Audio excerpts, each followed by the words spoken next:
Box in the virus, stop the spread, flatten the curve. Those of us working in public health have been using these phrases for a while now, but I know that they've only become a topic of more general conversation in recent months. And because we've grown accustomed to them, it's easy to use them without really thinking about what they mean and what they tell us about where we are in this pandemic and how we can make decisions that are the safest possible choices. So I want to take just a moment to expand on them.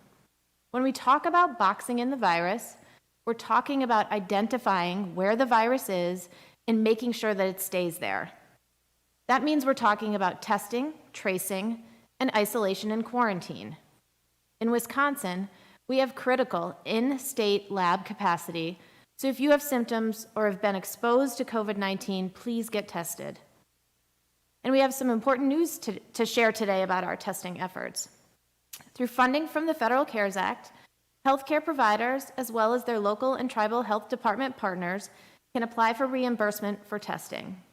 The $45 million allocated for the COVID-19 testing payment program will help remove barriers by providing financial support to organizations staffing up local testing, and in turn, increase access to testing across the state. Contact tracing is also integral to boxing in the virus. Once someone tests positive, they need to be contacted to advise them on their need to isolate from others and to determine who else needs to be notified of a potential exposure. At the state level, we have 229 employees working to assist local and tribal health departments with contact tracing. And our local and tribal health department partners have 1,128 staff available to work on contact tracing, with an additional 182 staff trained and ready for potential surge response at the local level. When you test, when you answer the phone call from a contact tracer, and when you isolate and quarantine as necessary, you are boxing in the virus. This is a collaborative effort between DHS, local and tribal health departments, healthcare providers, and the residents of Wisconsin.